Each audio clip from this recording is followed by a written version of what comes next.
I'm Sally, a 50-year-old housewife. Both of my children are working adults. They've left home and are living on their own. Now that they're independent, I've started working from home in addition to my housewife duties. My husband has been very supportive of me working from home. At first, I was only able to make around $200 a month, but gradually my income increased to $600, then $800. I'm grateful to the clients who give me work. My sister-in-law's family also lives in the same neighborhood. She's my husband's twin sister, so she's the same age as him. My husband and I are the same age as well, so inevitably, I'm also the same age as my sister-in-law. We became somewhat close from the beginning, but I've always disliked my sister-in-law, and even talking to her was bothersome. My husband also consistently expressed his dislike for his sister. I suppose she's always been arrogant. She's very conceited, loves to look down on people, the type of woman who loves to show off, and it's quite annoying. At her place, she has a bedridden son. For me, he's my nephew. Tommy is 24.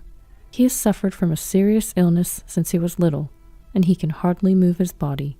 Therefore, he's always lived in bed. One day, my sister-in-law texted me. It was a snide and condescending text. "I'm going to be in Hawaii starting today. I booked a luxury hotel, and I'll be enjoying a whole week there. Well, I guess you can't go, right? Because my poor little brother doesn't make much money. Aren't you guys such a poor middle-aged couple? You're probably on the verge of divorce." Huh? I'm going to be in a swimsuit attracting everyone's attention on the beach. You, with your matronly figure, can't even wear a swimsuit, right? Your belly must be saggy after having 2 kids. But I only have Tommy, so I'm still slim and firm. Nobody would guess I'm 50. Not like you, a fat old woman. How rude could she be? It's true that I have 2 children. They were born close together, so my body didn't snap back right away. Even now, I can't say I have a toned, beautiful belly.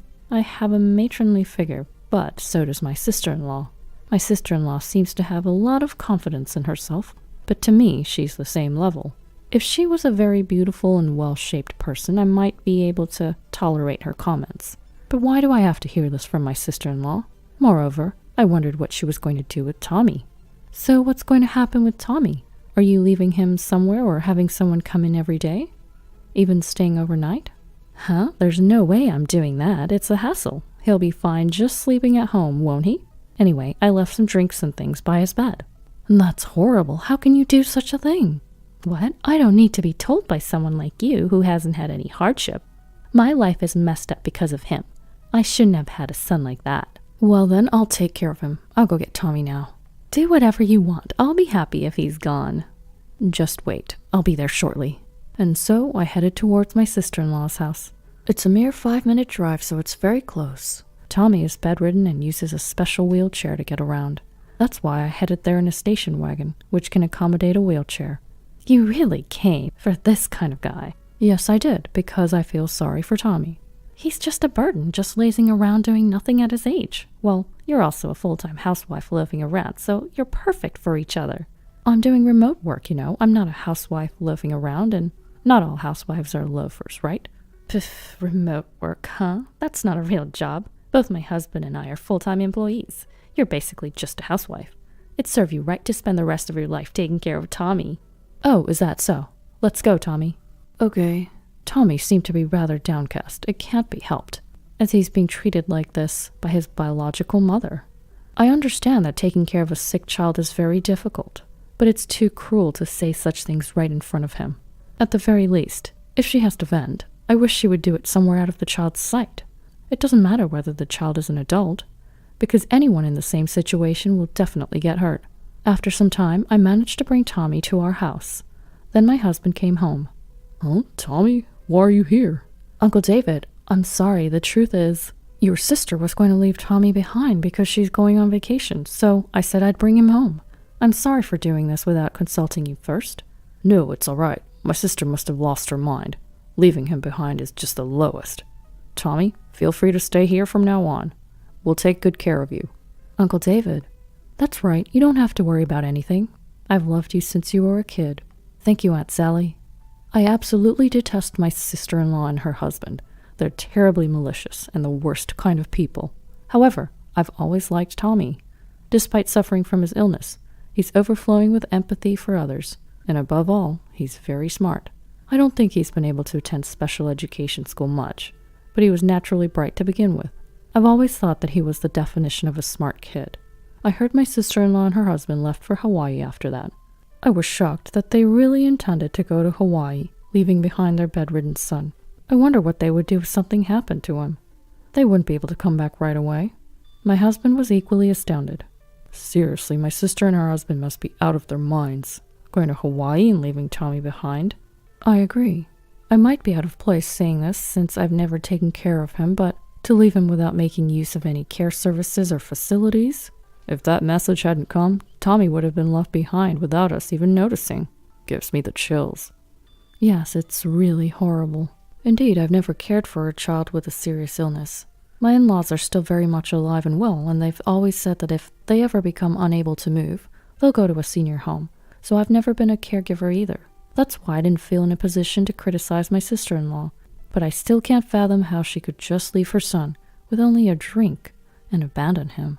The child has a serious illness, so they can receive welfare support, and if they need to travel far, they can also use short-term care facilities. My sister-in-law and her family returned home. They came all the way to our home just to insult us. Here, this is a souvenir. It's perfect for you guys. What's this? They're seashells we picked up at the beach. We have plenty, so we're giving some to you. We don't want them. Oh, really? You're rejecting my kindness. Would you prefer this driftwood then? We don't want any of them. By the way, is Tommy doing okay? Not that I care about such a useless child. That's cruel. How could you say such a thing about your own son? What? What do you know? It's just the worst, having given birth to him only to find out he has a severe illness. I want the money I spent on raising him back. You can only say that because you don't understand how I feel, having lived for such a useless son. Oh, really? So, about what you said before, about leaving him to us? You're fine with us adopting him then? Do whatever you want. Who in their right mind would adopt a child like that? Are you out of your mind? It's not crazy. I'm serious. With that, I closed the door. My sister-in-law and her husband left after that. My husband and I decided to adopt Tommy as our own. And so, Tommy became our child. He had been shocked by being abandoned by his biological parents, but gradually he began to smile in our home. He is bedridden, but he can use his hands, so he freely used tablets and smartphones while lying down. One day, Tommy seemed very happy. Look, my work is going to be published in a literary magazine. What? A literary magazine? I've been writing novels as a hobby. Because I'm bedridden, it's the only thing I can do. It's a little embarrassing hobby, though. There's nothing to be embarrassed about. It's a great hobby. Can I take a look? Yeah, this is the first one I wrote. I decided to read the short story that Tommy said he had written. It was very well done. It really hit home. This is amazing. I can't believe how good it is. I can't really describe my feelings in words. I just tried writing it on my tablet and it was surprisingly well received. So then I wrote a medium-length story. And this one, too. This one got published in the magazine. I see. I had no idea you had such a talent. I showed it to my husband as well. He, being an avid reader, was utterly impressed. This is amazing. It feels like pure literature. Yeah, I admire Fitzgerald and Hemingway. I also like Dostoevsky and Hesse.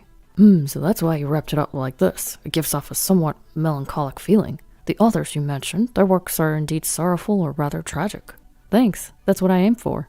Thus, Tommy's novel was set to be published in hardcover. He chose to use a pseudonym as an author, Scott Wheel. He took Scott from F. Scott Fitzgerald and Wheel from Hermann Hesse's Beneath the Wheel. Soon, author Scott Wheel's book became a smash hit. It seemed to be selling out rapidly at bookstores. There was even a dedicated section for his books at the local bookstore, which made me happy. Then, Tommy won the Pulitzer Prize. We were all surprised. I won the Pulitzer Prize? That's amazing. You really did work hard for this. Oh, Tommy's wonderful talent has been recognized by the world. There's nothing more joyful. Yes, even someone bedridden like me can become a recognized writer. No one should ever give up on their dreams. I need to take a page out of your book. Then a press conference was arranged. Of course, without us. Tommy couldn't go on stage. He needed to be seated in a special wheelchair. His upper body needed to be secured. I wheeled him into the venue. Tommy seemed tense, his facial expression showing nervousness. Finally, the press conference began. Tommy was in front of many flashing cameras. The live television broadcast began as well. I, Scott Wheel, am a bedridden author. Since childhood, I've suffered from a serious illness and spent most of my time in bed. However, reading books was my escape. So I decided that I too wanted to be an author and bring everyone some inspiration. I'm grateful to everyone who read my books and to my step-parents who adopted me. After Tommy's speech, the journalists started asking questions. Some were rather insensitive. They probed about why he was adopted. To this, Tommy responded, "My real mother was very troubled due to my illness. She probably grew to dislike me. I can't blame her for it." Then voices rose from everywhere. "What a terrible parent. That's really low." However, Tommy did not seem to want any pity.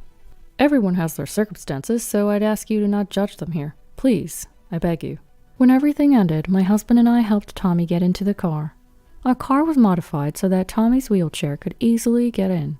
Upon returning home, my sister-in-law and her husband were waiting for us.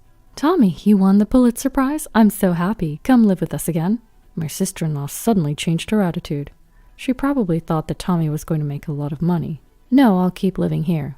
I'm not going back to that house." "But I'm your real mother." "My only parents are Sally and David." "Then give us the prize money." "No, this money's for my mom and dad, not you. It's for Sally." "What? I'm the one who raised you all these years. Give it to me." "No way." Despite her not being short on money, my sister-in-law has a keen nose for it. She's the type to latch onto anything that could quickly turn into cash. That's why she insisted on having the $15,000 from the Pulitzer Prize. But Tommy wasn't giving up either. "I no longer think of you as parents. Even when I was young, you insulted me. I didn't speak ill of you at the press conference, but you often said things like you wished you hadn't given birth to me.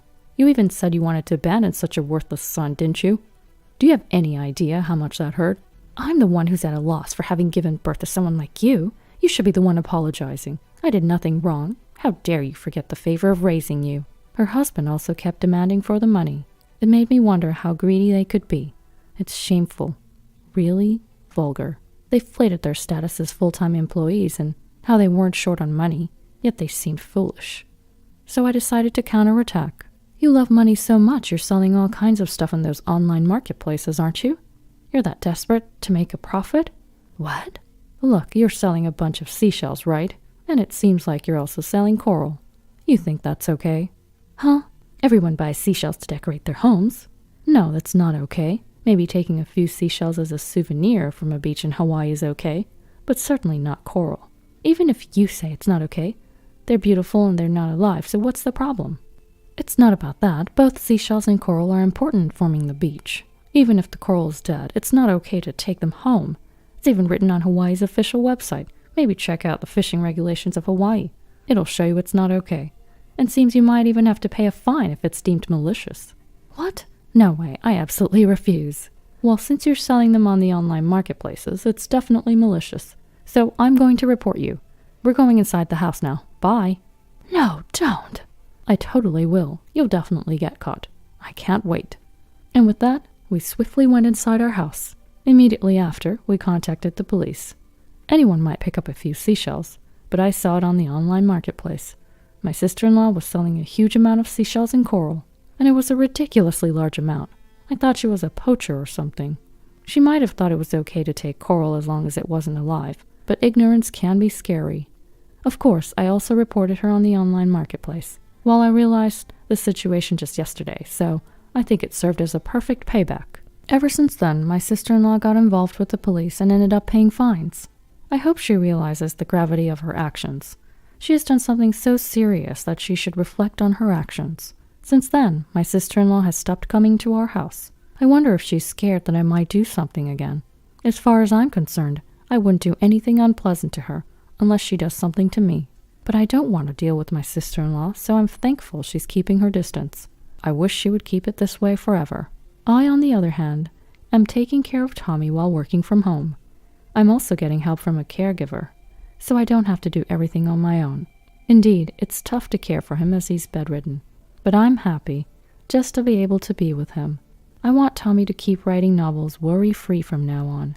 I hope that his novels will become even more well-known all over the world. Our kids have also become huge fans of Tommy's novels. They'll be coming back home soon, and I hope we can all spend a good time together as a family.